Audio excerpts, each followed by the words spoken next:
Hello, Southside at Home. So here we are again for our second version of the live morning worship that is not live except in your living rooms.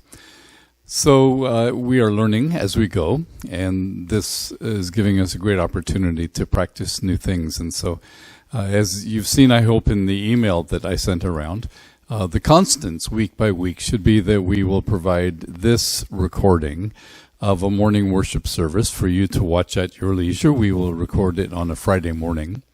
As well as that, on Wednesdays, I will send out a regular pastoral letter just keeping you up to date with all of the things that are going on, the changes that are happening.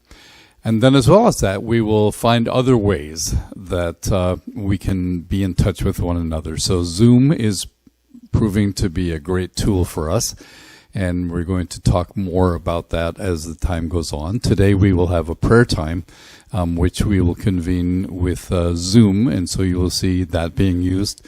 Then we hope that this coming Sunday, we can have just kind of an open fellowship time using the Zoom platform. And so we will send to you a link, and don't be afraid of that. It's not a hard thing to use. We will send you instructions about where to go to download the Zoom program. That's an easy thing to do from the App Store. And once you've downloaded it, you will have just a number that will tell you the meeting number and a password. And then after that, all you have to do is watch what's going on. I will control the discussions by my computer, so if you want to talk, we will unmute you, or if you don't want to talk, we will mute you, and so on. But let's learn as we go. And then as well as that, all of this begins to sound a little sort of nightmarish, but there's a camera that we have called a Mevo camera, and it's one that I can use from home. And so as time goes on, if that's something that will be of use to us, we will do that as well.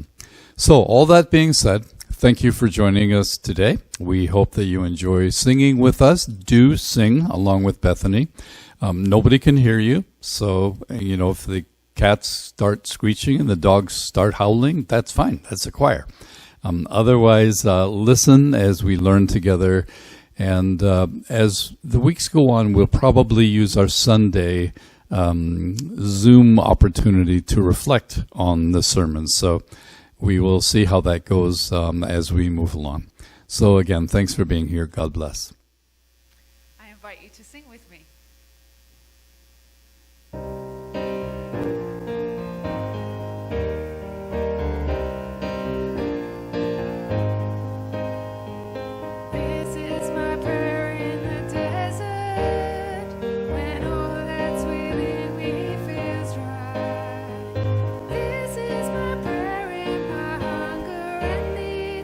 God is the God who provides.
So everyone, we've come now to the segment where we want to pray together.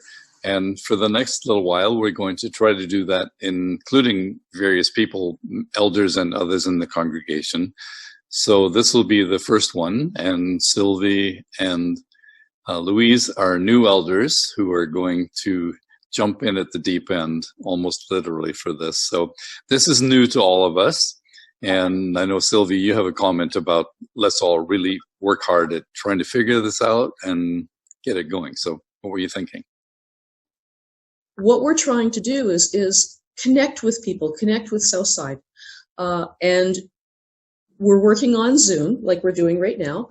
And essentially, it's a request that all the internet divas out there, or guys that like to play on video game and they're on Discord. You can be so valuable right now by helping your parents and your grandparents sign up for Zoom and to get them organized. Don't go over to their house if you live in a different house, but get on the phone and help them, because we want to stay connected with you and with your parents and with your grandparents. So that would be very helpful for us. Excellent. Thanks. So as I said, Sylvie and Louise are new elders, and part of this will be just an opportunity to introduce people and get to know one another a little bit. As I've watched the two of you, it seems to me that for both of you, being involved in prayer groups and Bible study groups seems to have been important in your Christian lives. So I wondered if you would comment on that and maybe just tell us how that has helped you grow or stay encouraged as Christians, and maybe it'll be an example to other people who are trying to find ways to connect up with others. So, Louise, thoughts on that? Yeah, so for years I've been very involved with BSF, Bible Study Fellowship, and attended at the beginning just as a member, ended up in leadership there, which has really prepared me for other things. But the great thing with Bible study is that not only do you learn more about the Bible and get deeper into the Bible, but the fellowship that comes with it, the groups of people that get together and pray together and learn together, it has been extremely valuable. And lately I've been able to carry that over to our Ladies' Night Bible Study, or our Ladies' Bible Study on Thursday nights, where I co-lead and help other women to learn the Bible and to pray together and have fellowship together. Cool. So you're co-leading with Sylvie, is that right? No, Sylvie's in charge of it. Okay. She's our host and facilitator. I co-lead with Cheryl and Josephine. Okay, excellent. And now we're doing it via Zoom, so we can have lots more people join us. Very nice. So Sylvie, did you kind of inherit the Bible study? Well, yes. I enjoyed it so much when Ann White was leading it. And Ann White unfortunately moved away. Yeah. And I couldn't cope with not having anything like that. So I thought, you know what? Just do it at my house. So I asked a few ladies to facilitate, and that was Louise, Cheryl, and Josephine, and they were very, very gracious in doing that. I'm the person behind the scenes. I send the emails. I do the techie stuff. That's where I'm comfortable doing. But you know what? It's so nice to have other women that you can share your concerns, and they know where you're coming from. And sometimes you get help, you get references. It's so calming to be able to share. Cool. And I've received so much from it. How many ladies are involved in it right now? About 12 right now, because we've added a little bit since this COVID thing has started. And we can I've set up, the settings are good for 49, so we can have up to 49 so far and more. So if you want to participate, send me an email or Bethany, and we'll get you set up. Excellent. And then we get back to the ask your son, grandson, great-grandson to help you get signed up with Zoom, and we'll be good to go. There you go. So one of the nice things, Ian, with being able to do it Zoom is we can invite people from outside of the church to join us. I had a conversation with someone today who is thinking seriously about joining our Thursday night group from Montreal. Oh, wow. So, yeah, maybe it can even go international, whatever, Yes. or bilingual. Cool. So we'd like to pray the Lord's Prayer, and I'm going to try to do it by memory. But if I lose my way, I'm sure the two of you can keep it going. And wherever you are at home, I encourage you to say the prayer as well with us. And then we'll pause after we've prayed it together and maybe ask, in these days of the pandemic, does the prayer take new expressions for us, or does it mean something different because of the circumstances we find ourselves in? And then we can maybe pray it again and keep those things in mind as we pray. So this is our pastoral prayer. You know, we really want to be gathering together as the community at the Southside. So I invite you to pray with me and with Louise and Sylvie the Lord's Prayer as the Lord Jesus taught us to pray. So, our Father in heaven, In heaven, may your name be kept, may your name be kept holy. May your kingdom come soon. May your will be done. May your will be done on earth as it is in heaven. Give us today Today the food we need. Forgive us our sins. Forgive us our sins as we forgive those who sin against us. Don't let us yield to temptation, but but rescue us from the evil one. the The kingdom, power, the power, and the glory belong to belong to you forever. Amen. Amen. Amen.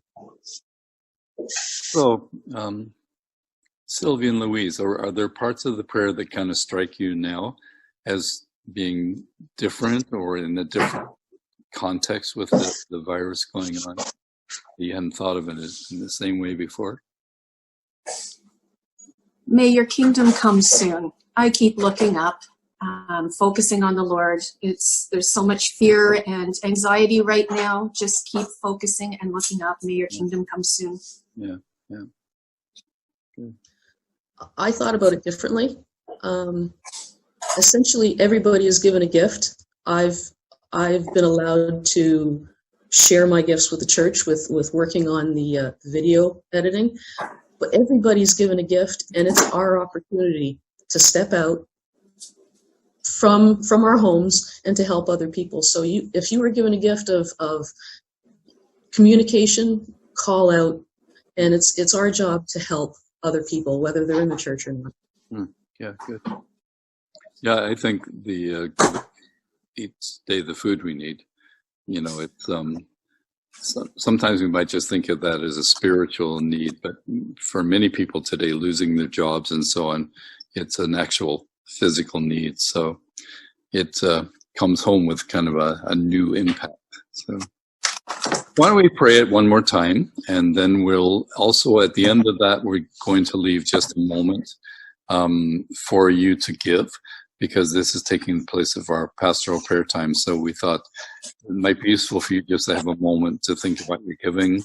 You'll see information again about Tithely, and there's a mailbox that is secure here at the church, or Dean, as our mobile usher, is quite willing to drive to your place to pick up your envelope, which is great as well. But so after we've prayed the Lord's Prayer, we'll just pause, let you prepare to give, or just even think about your giving, and we appreciate you being faithful in this. Deeply appreciate it. And then we'll end our prayer time. So, our Father in heaven, May your name be kept holy. May your kingdom come. May your will be done on earth as it is in in heaven. Give us today food the food we need. Forgive Forgive us us our sins, as we forgive those who sin against us. Don't let us yield to temptation, but rescue us from the evil one. The kingdom, the power, the power, and the glory glory belong to you forever. Amen. So God bless you as you give. Thank you, ladies, for helping me out. This wasn't as scary as we thought it might be, right? But we'll encourage you to give, and then we'll be able to move on into the rest of your activities for the day. God bless.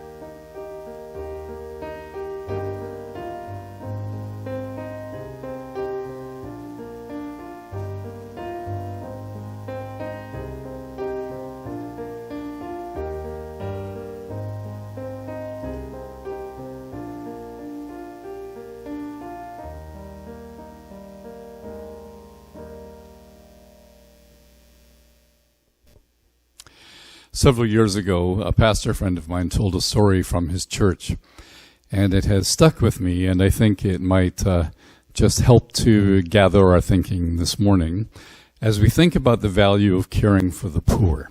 So we have considered the proverbs that inform our participation in 40 Acts, and we've looked at humility, first of all. We've looked at wisdom. Last week we thought about friendship. And today we're talking about caring for the poor. So my friend said that there was a particular Sunday evening, and you can tell this is a while ago because there were Sunday evening services. So in a Sunday evening service time, as the crowd was gathering, something rather strange happened, and that was that into this sort of upper middle class church on the West Coast, there was a person came in through the back door and began to make his way to the front of the church. No ordinary person, though. This was a street person. And as I said, this was sort of an upper middle class church, and he certainly caught some people's attention, and all eyes were on him as he kind of shuffled to the front of the church. And then he, rather than sit down on one of the pews, he actually sat down on the floor, sat cross-legged on the floor, and by then the usually chatting crowd stopped chatting, and all eyes were sort of riveted on this character who had come and sat down on their floor at the front of church. So people began to wonder, well, what should be done? And they looked first of all around at the ushers, and as they made contact with the ushers very carefully did not return eye contact and seemed not to be doing anything at all about this character who had made his way into their church. And surely he should know that this is not the sort of place that his sort of person should be showing up and feeling as though he's welcome there. So they wondered what would happen, and it became a place with kind of a nervous tension along with the silence.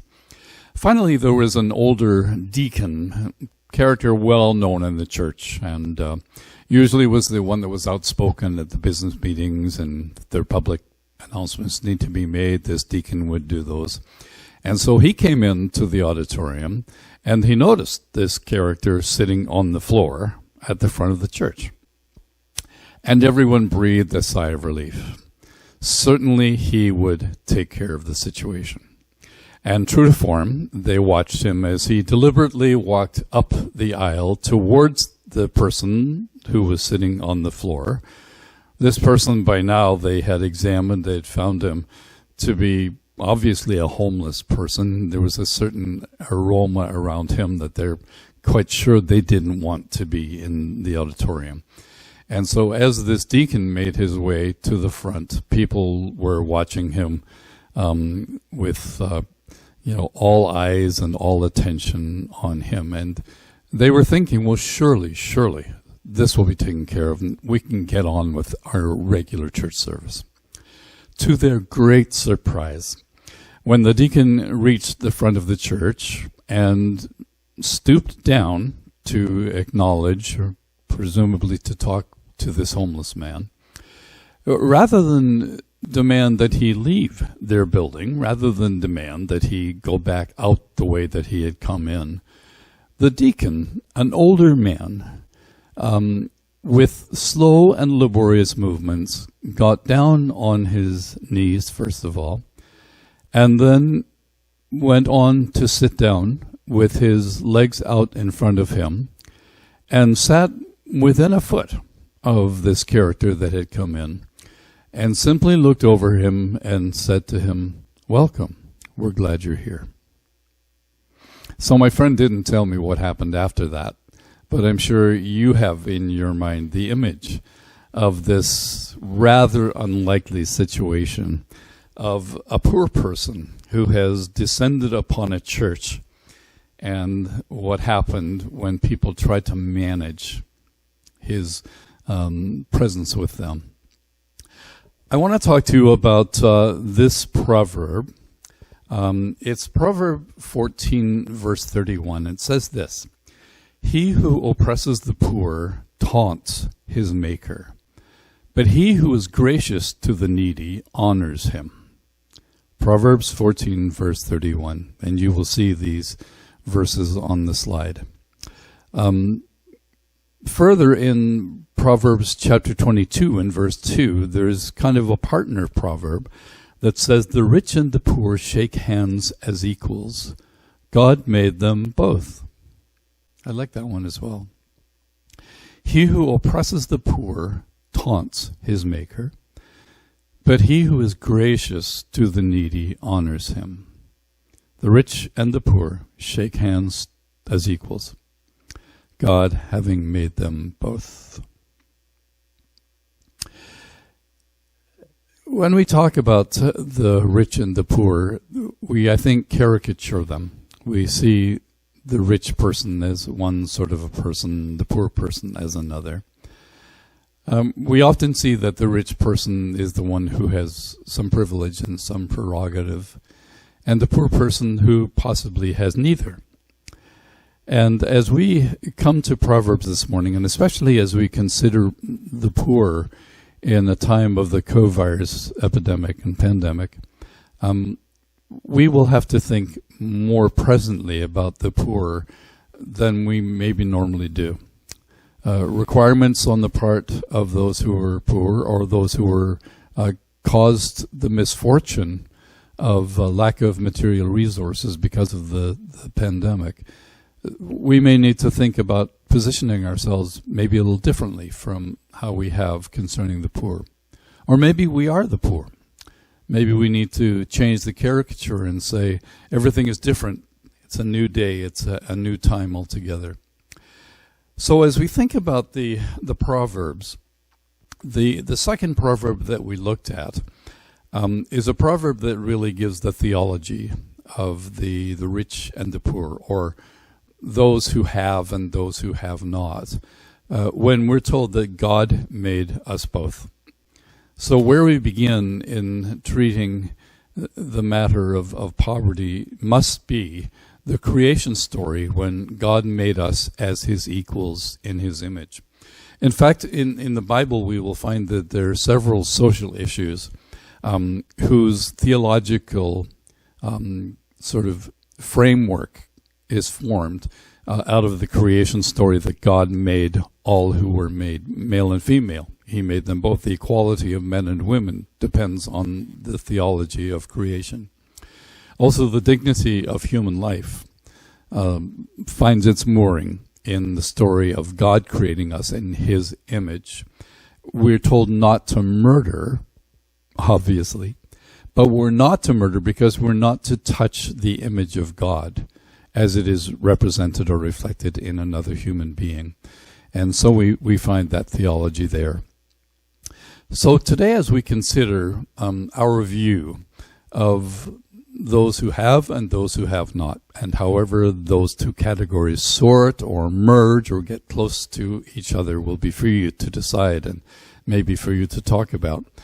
But as we do that, I can imagine what we often have in like a seminar or a workshop that I lead, that as I begin to talk, there's often somebody who at the back of the room puts a hand up and says, "Sir," or "Excuse me," or "Hello," and they have an objection or they have a question, and they kind of interrupt, and sometimes they interrupt soon enough that it helps me say something that would be helpful to say, that would give a fuller perspective than they may be expecting, or I may even be intending to provide in that particular workshop.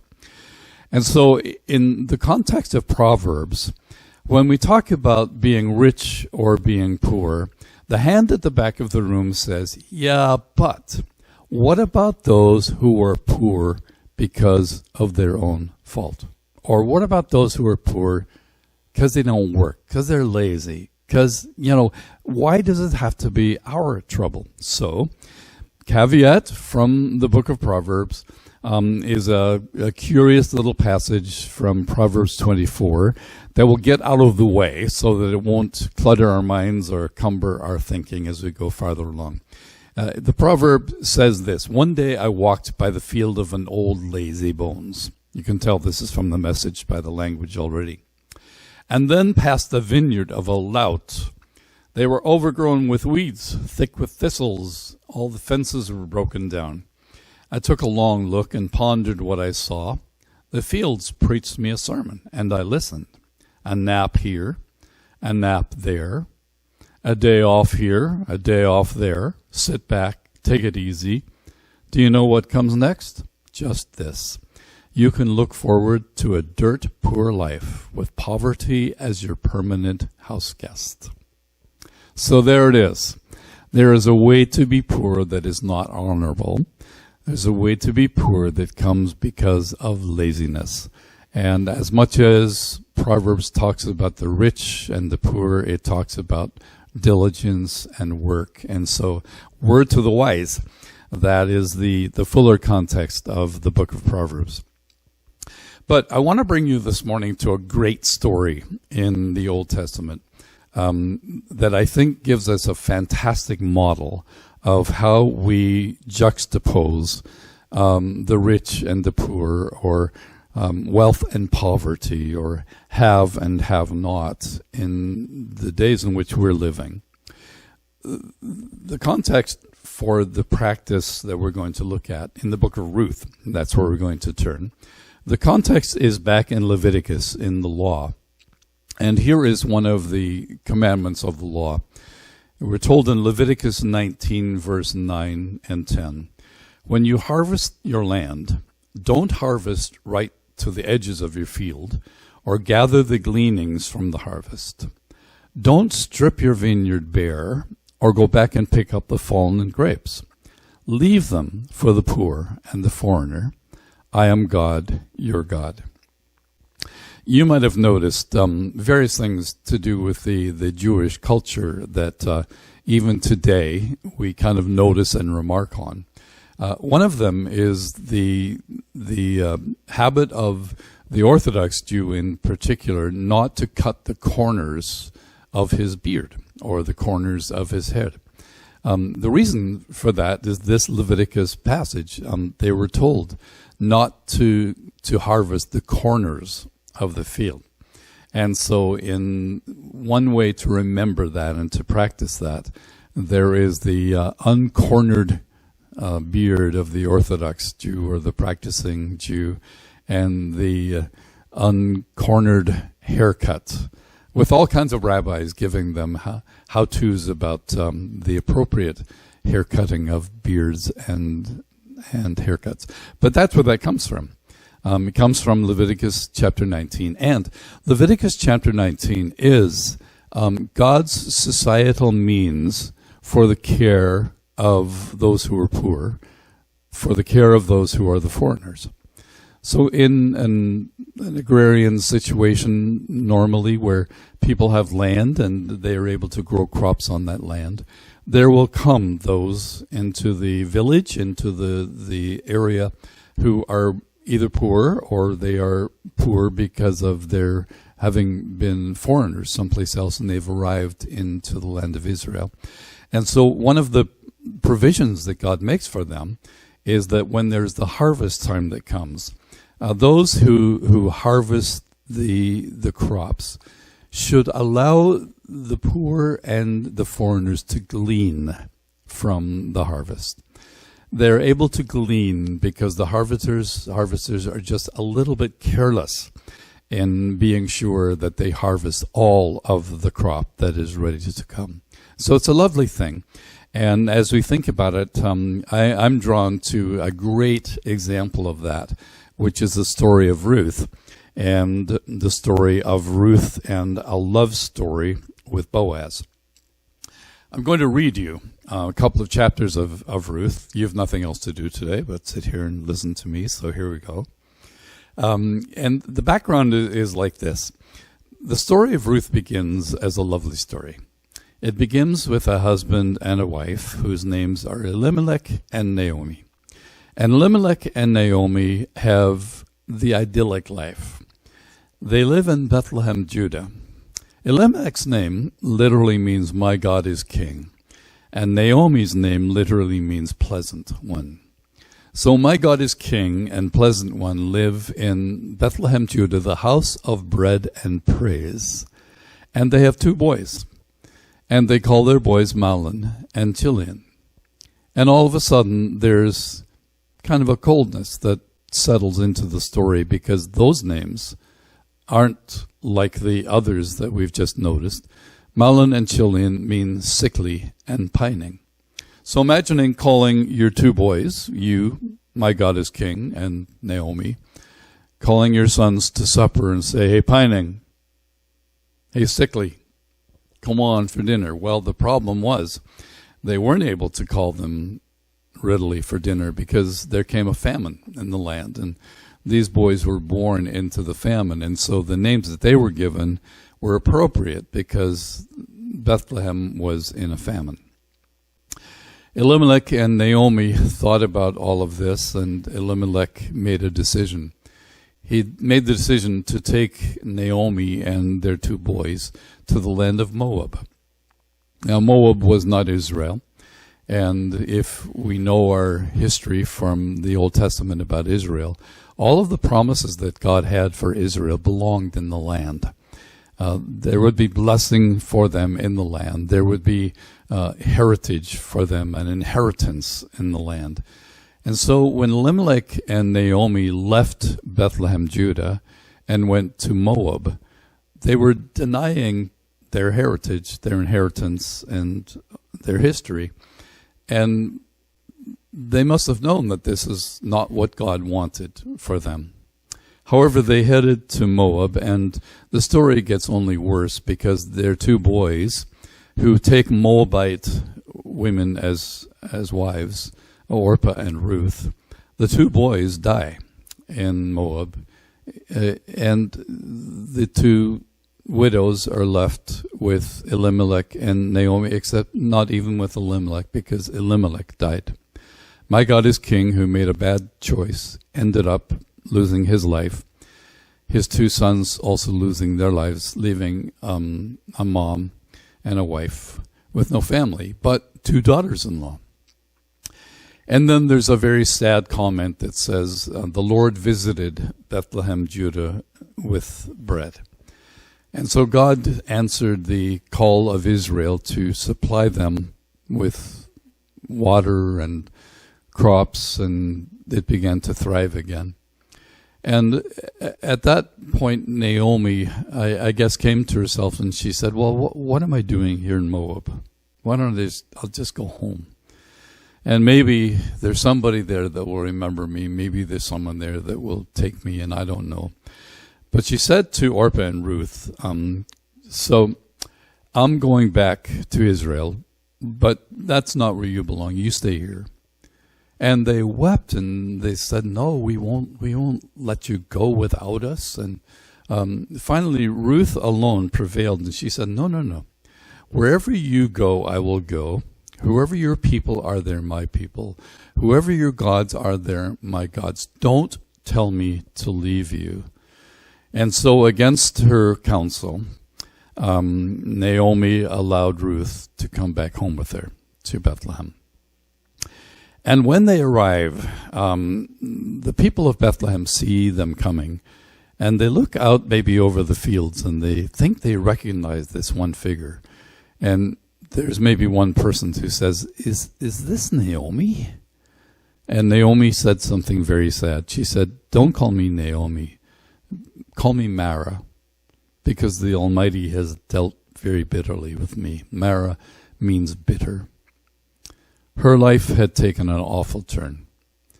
That which began in an idyllic Bethlehem setting turned into a tragedy of many aspects. Now she's back in Bethlehem with her daughter-in-law Ruth. Well, the story takes a lovely turn, and I'm going to catch us up on that in Ruth Chapter 2. You might want to follow along in your Bible or just listen to this as I tell you the story. Now Naomi had a relative on her husband's side from the clan of Elimelech, a man of standing whose name was Boaz. So there's a little editorial comment. He was a man of standing. We're wanting to learn about people of standing as opposed to those maybe who are not people of standing. And Ruth the Moabitess said to Naomi, "Let me go to the fields and pick up the leftover grain behind anyone in whose eyes I find favor." Naomi said to her, "Go ahead, my daughter."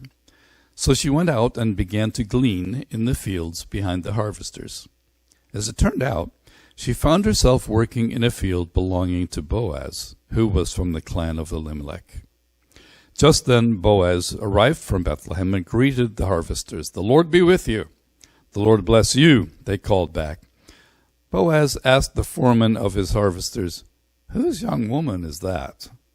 You can read between the lines. The foreman replied, "She is the Moabitess who came back from Moab with Naomi." She said, "Please let me glean and gather some among the sheaves behind the harvesters." She went into the field and has worked steadily from morning till now, except for a short rest in the shelter. So Boaz said to Ruth, "My daughter, listen to me. Don't go and glean in another field, and don't go away from here. Stay here with my servant girls. Watch the field where the men are harvesting, and follow along after the girls. I told the men not to touch you, and whenever you're thirsty, to go and get a drink from the water jars for you." At this she bowed down with her face to the ground. She exclaimed, My Lord, why have I found such favor in your eyes that you notice me, a stranger?"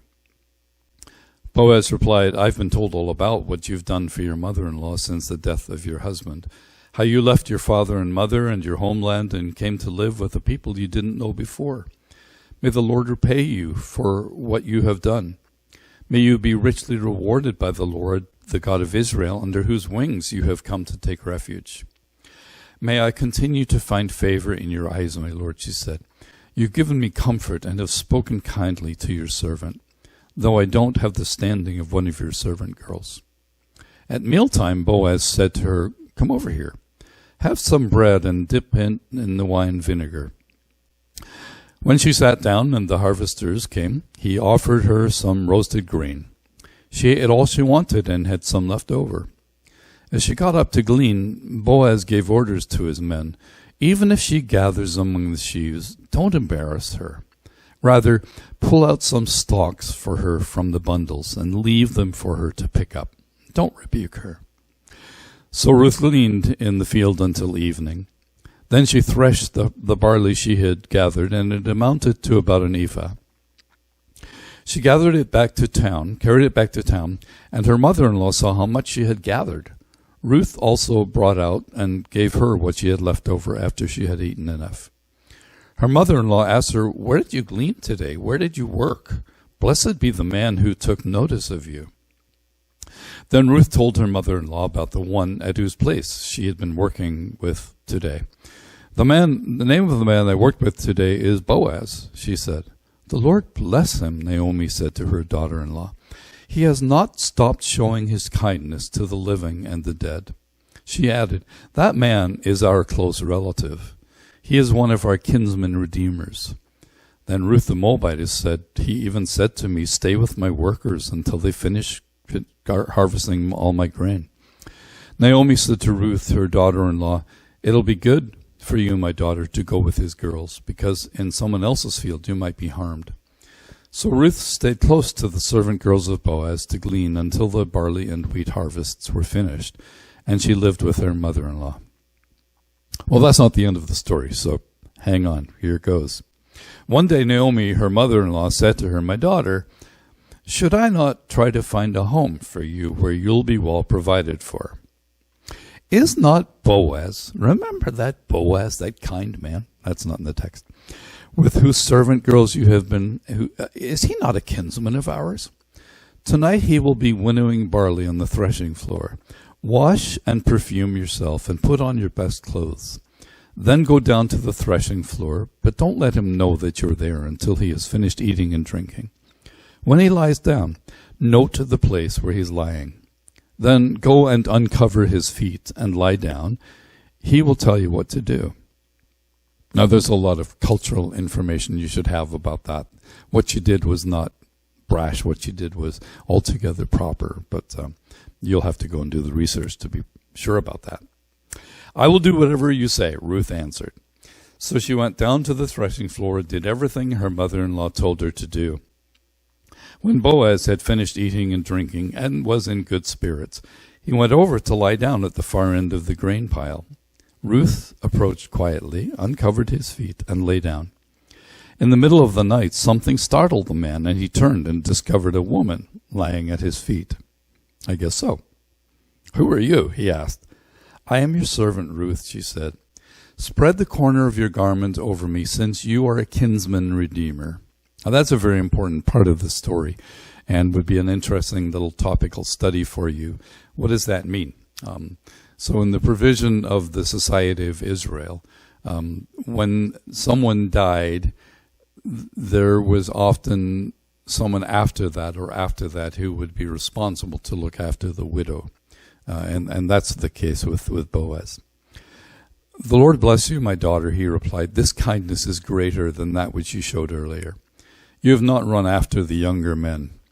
There's some great news, right? There are younger men, better-looking men, but there's Boaz. He's a nice guy. "You have not chased after the younger men, whether rich or poor. And now, my daughter, don't be afraid. I will do for you all you ask. All my fellow townsmen know that you are a woman of noble character. Although it is true that I am near of kin, there is a kinsman redeemer nearer than I. Stay here for the night, and in the morning, if he wants to redeem, good, let him redeem. But if he is not willing, as surely as the Lord lives, I will do it. Lie here until morning." So she lay at his feet until morning, but got up before anyone could be recognized, and he said, "Don't let it be known that a woman came to the threshing floor." He also said, "Bring me the shawl you are wearing and hold it out." When she did so, he poured into it 6 measures of barley and put it on her. Then he went back to town. When Ruth came to her mother-in-law, Naomi asked, "How did it go, my daughter?" Then she told her everything Boaz had done for her, and added, "He gave me these 6 measures of barley, saying, 'Don't go back to your mother-in-law empty-handed.'" Then Naomi said, "Wait, my daughter, until you find out what happens, for the man will not rest until the matter is settled." Well, without reading the next chapter, it continues to go well. Boaz finds the one who is a nearer relative and says, "Here's the deal. Ruth is here. You have the first claim on the inheritance of Elimelech and the hand of Ruth." And the person says, "Oh, well, let me think about this." And apparently he went and talked to a lawyer and an accountant or something and came back and said, "You know what? I would, but apparently it would be a conflict with my finances, my family, all that stuff. So by all means, you can take up the responsibility of the kinsman redeemer." So Boaz returns and he marries Ruth, and they get to be part of the lineage of the Lord Jesus, as well as round out a lovely, lovely love story. Well, when we think about that story of the provision that Boaz made for Ruth, we have a couple of people, one of whom has means. He's a man of standing, just by the text itself, and one who is a foreigner. She has no standing, and she has no resources. And we have a sad mother-in-law in the background, And we have God caring for all of them and playing into the drama in a lovely, lovely way. So when we think about the way that Boaz and Ruth relate to each other, maybe they bring us to think about those two categories. And particularly in the days of this virus, think about who they are, whether they would have been called a person of standing or not before, and who they are who are needy, whether they were thought before to have been persons in need. And let Boaz and Ruth caricature those two kinds of people. And maybe you were one before, but now you find yourself as the other, strangely speaking. So as you sort through what your behavior can be as a Boaz or as a Ruth, what lessons do we learn from these two? And note, first of all, that the predicament in which Ruth found herself was of no result of things that she had done. She was the victim of circumstances in a pure way. She was a Moabite young woman minding her own business when this family from Bethlehem rode into town, and one of the sons fell madly in love with her and married her, and she was swept up into their household, and they probably were a family of some means. And she found herself then widowed, found herself with a loss of family income because Elimelech is gone, and Elimelech has already given away his inheritance by leaving the land. And now she's faced with the predicament that her mother-in-law, whom she loves dearly, is going to leave town and head back to Bethlehem. And so I'm sure Ruth had many sleepless nights of anguish and wondering what she should do. And then she knew that she was bound to her mother-in-law, loved her dearly, and said, I'm coming with you. And as they came back to Bethlehem, Ruth must have watched with some horror as the people of Bethlehem saw that Naomi was returning, and Naomi was not the person who left. And so Naomi and Ruth have to make their home in Bethlehem, but I don't know that they have anywhere to return to. And Ruth is left only to the social provisions of the community. There is nothing other that she can turn to than the law of gleaning. And she does what the Bible tells us, and what Naomi presumably has instructed her about, as she has told Ruth about the ways of Israel. And so Ruth puts away her dignity and pride, and she goes and she uncovers the feet of this man and lies down at his feet. She goes out into the fields, and in the dusty aftermath of the harvesters passing by, she gleans so that there can be some sustenance for her and for her mother-in-law. People today maybe would never have imagined they would have ended up where they have now. And so if we, by any chance, happen to be the Boazes, we have a great responsibility and opportunity. As we think about all of this, it seems to me that, again, there are maybe just three things that we could eke from the story that would instruct us, whether we are Boaz or Ruth.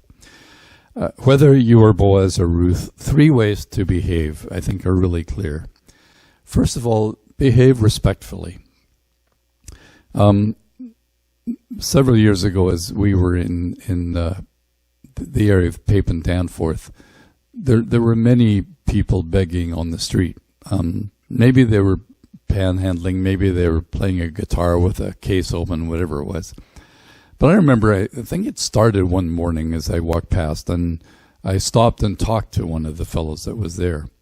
And he said, "Thank you for stopping." And I said, "Well, I didn't even give you any money yet." And he said, No. You stopped and you acknowledged me. And I said, "What do you mean?" He said, "We're invisible. We're invisible to everybody that walks past here. People just don't notice us. And so we're not persons." And I've thought about that many times, that There's the loss of personhood that comes from being disadvantaged in some way or another. And so as we watch Boaz and Ruth, I think Boaz protects the dignity of Ruth. Several times you would have heard that in the story, right? Where he told his men not to bother her, not to harm her. I mean, honestly, she must have been a beautiful young woman. His eyes were drawn to her. The eyes of the young men were drawn to her. But he told them to make sure that she was taken care of. And then she told her, don't go to some other field because they may not treat you well there either. So just stay with my girls. Glean with my girls, and I'll watch out for you. He was being protective of her dignity. She was also protective of Boaz's decorum, right? She came when it was dark and she left when it was dark. Because there is a beautiful young woman. I may be reading something into this, but it doesn't sound like Boaz is a great catch. But rather than allow Boaz to have the mocking words or glances, she comes and goes without being noticed. She cares about his decorum. Boy, I think that's an important part of all of this. And remember the theology that began this, that the Lord made them all, the rich and the poor. The Lord made them both. We're on equal footing. No matter what has happened, no matter what the circumstances are that have brought us to where we are, what standing we have in life, we began at the same place. It is simply the luck of the draw, or the result of genetic processes, or however you want to say this, that you were born where you are, and not in a little village in some third world country where perhaps you don't have even the necessities of life. You're lucky that you were born here. So let's get that straight. Many people are not responsible for the conditions in which they find themselves. Again, caveat, if you don't work, you don't eat. If you could work and make money, you should. Don't be a jerk. Don't be lazy. There you go. Okay, hands up. Put them down again. All right, we're good. Whether you're Boaz or Ruth, behave respectfully. Secondly, behave graciously. What do you have at your disposal that you can bring to a Ruth? So Boaz said to his men, look, I know that the law provides for her to glean at the end of the harvest thing, but pull out some of the stalks and give them to her. Now that seems to have been really surprising, because when she goes home and shows that to Naomi, Naomi says, wow, he must really like you, or something like that. But what did Boaz do? He found ways to be gracious. And there should not be great difficulty today to find ways to be as gracious as we possibly can. Whatever you have in your pocket, maybe you can hand it over. Whatever you can do that is just an expression of being a gracious person to someone whose human dignity you already have paid attention to and respected. Be gracious. Ruth was discreet in presenting her needs. She didn't march right up and say, hey, do you know who I am? You've got this world's goods. I want some of them. I deserve some of them. She very discreetly came along and presented herself to Boaz. He had to ask who she was. She wasn't standing there looking for a handout or with her hand out. Not that there would be anything wrong with that, but the person that she was, the character that she had, cared about the Boaz. And so if we're in a condition in which we need to ask for some help, be respectful of the person that you're asking that help from. Be gracious in the way that you talk to that person. If someone grants you some benefit, don't just say, well, I had it coming, or you owed me that. Be gracious and say, what you have done was gracious. I'm sure things are hard for you as well. And thank you for being kind and for thinking of me. The third thing is that both Boaz and Ruth behaved faithfully. There was a faith set of values that was in behind the way that they treated each other. Boaz knew what his responsibilities were according to the law, and he lived up to those responsibilities. He knew that he had a place to take in society as a kinsman redeemer, and even though there was someone else who was closer, he deferred to that person as he properly should, but then also stepped up when it was his responsibility, because he knew what the requirements of the law were for him. Ruth understood Naomi and Naomi's faith and Naomi's traditions, and she stepped into those traditions, and undoubtedly they were different from the marriage traditions of Moab, but she followed them. She followed the covenant provisions, and even some of the language of covenant seeps its way into this narrative.